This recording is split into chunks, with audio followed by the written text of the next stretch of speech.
Hi students, ഇന്ന് നമ്മൾ SSLCയുടെ രണ്ടാംകൃതി സമവാക്യം അഥവാ സെക്കൻഡ് ഡിഗ്രി പോളിനോമിയൽ എന്ന ചാപ്റ്ററിൽ ഏറ്റവും പ്രധാനപ്പെട്ട സ്ഥിരമായി ചോദിച്ചു വരുന്ന ചോദ്യങ്ങളാണ് ഡിസ്കസ് ചെയ്യുന്നത്. ഇതിനകത്ത് 1 മാർക്കിൻ്റെ 2 മാർക്കിൻ്റെ ഒക്കെ ക്വസ്റ്റ്യൻസ് ഉണ്ട്. അപ്പോൾ ഇതെല്ലാവരും തന്നെ നല്ല രീതിയിൽ പഠിക്കുക. നമ്മുടെ ഒന്നാമത്തെ ചോദ്യം എന്ന് പറഞ്ഞാൽ P(x) x² - 9 ആണെങ്കിൽ അതിനെ 2 ഒന്നാംകൃതി സമവാക്യങ്ങളുടെ ഗുണനഫലമായി എഴുതുക. 2 product of 2 first degree polynomials ആക്കി മാറ്റി എഴുതണം. നമുക്കറിയാം x² - 9 എന്ന് പറയുന്ന ഒരു രണ്ടാംകൃതി സെക്കൻഡ് ഡിഗ്രി ഇക്വേഷൻ ആണ്.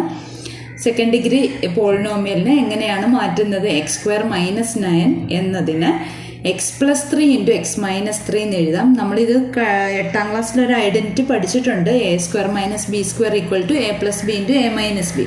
ഇനി അത് നിങ്ങൾക്ക് അറിയത്തില്ലെങ്കിൽ പോലും ആ 9ൻ്റെ റൂട്ട് എടുത്താൽ മതി. 9ൻ്റെ റൂട്ട് 3 ആണ്.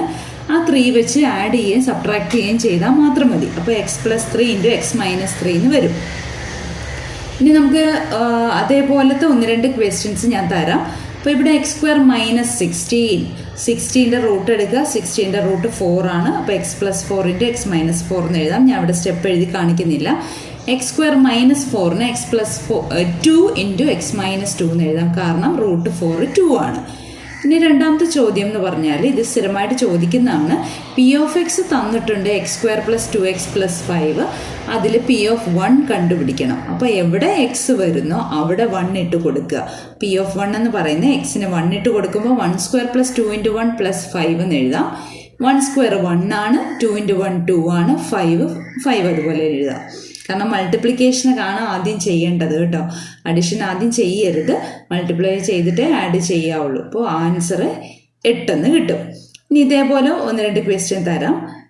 ഇവിടെ x² + 8x + 12ൽ എക്സിന് -2 ആണ് ഇട്ട് കൊടുക്കേണ്ടത്. അപ്പോൾ -2² 4 ആണ്.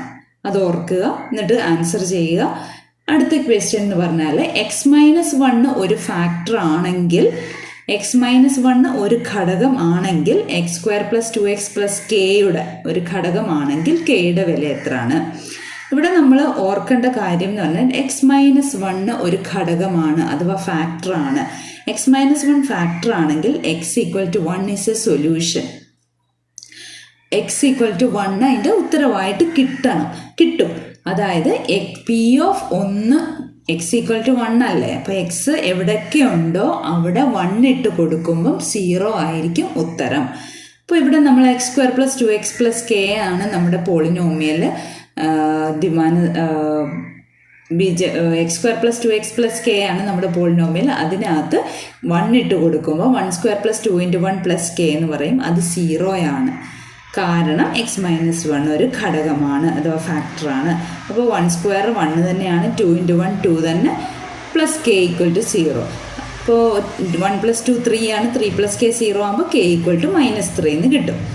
ഇനി വേറൊരു ചോദ്യം, x+2 ഒരു ഫാക്ടർ ആണെങ്കിൽ x² + kx + kx + 12 എന്ന പോളിനോമിയലിൻ്റെ ഒരു ഘടകമാണെങ്കിൽ kയുടെ വില കണ്ടുപിടിക്കുക.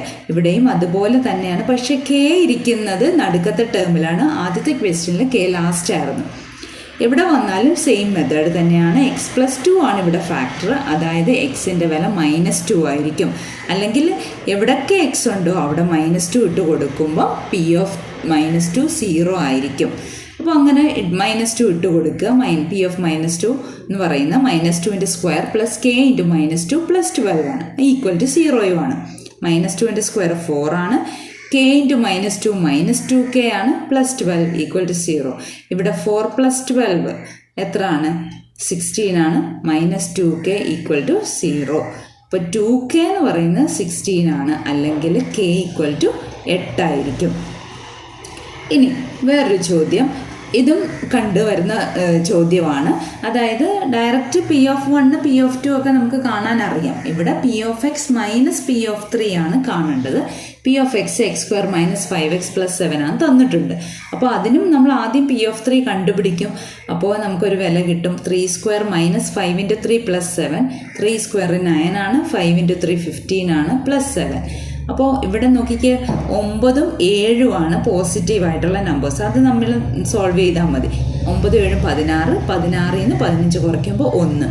അതായത് P(3)യുടെ വില 1 ഇനി നമുക്ക് നമ്മളോട് ചോദിച്ചിരിക്കുന്ന P(x) - P(3) ആണ്. അപ്പോൾ P(x) എന്ന് പറയുന്നത് x² + 5x, x² - 5x + 7 ആണ്, മൈനസ് P(3). P(3)യുടെ വില 1 അപ്പോൾ ആ നമ്പേഴ്സ് നമ്മൾ സബ്ട്രാക്ട് ചെയ്താൽ മതി. 7ൽ നിന്ന് 1 പോകുമ്പോൾ 6 അപ്പോൾ x² - 5x + 6 എന്നുള്ള ഉത്തരം നമുക്ക് കിട്ടും.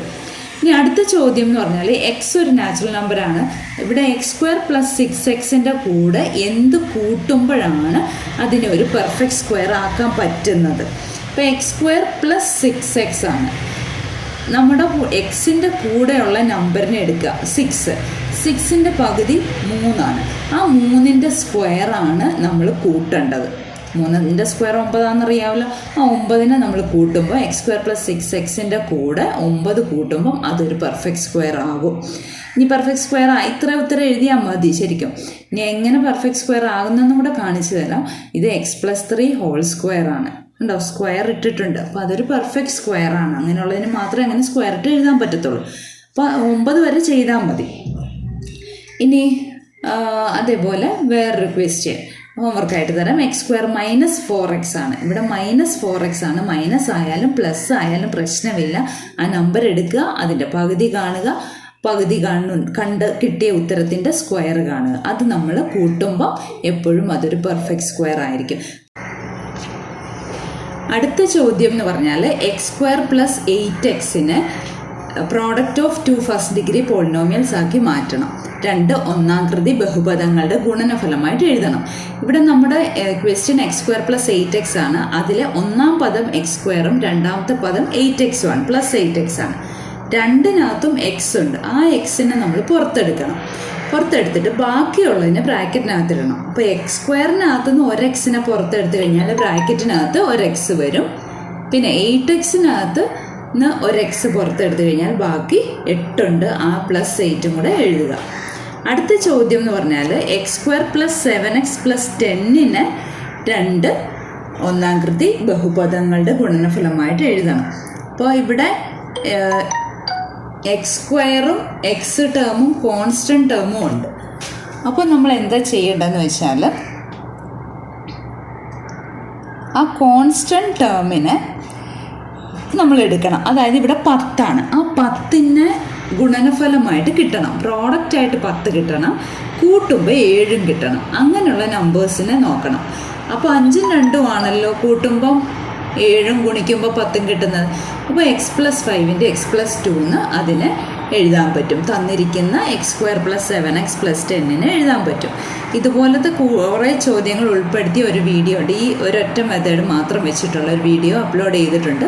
അപ്പോൾ അതിൻ്റെ ലിങ്കും കൂടി ഡിസ്ക്രിപ്ഷൻ ബോക്സിൽ ഇട്ടേക്കാം. അപ്പോൾ നിങ്ങൾക്ക് ഈ ഇവിടെ പ്ലസ് മാത്രമുള്ളതാണല്ലോ, മൈനസ് വരുമ്പോൾ എന്ത് ചെയ്യണം അതെല്ലാം ഡീറ്റെയിൽഡ് ആയിട്ടുള്ള ഒരു വീഡിയോ ആണ്.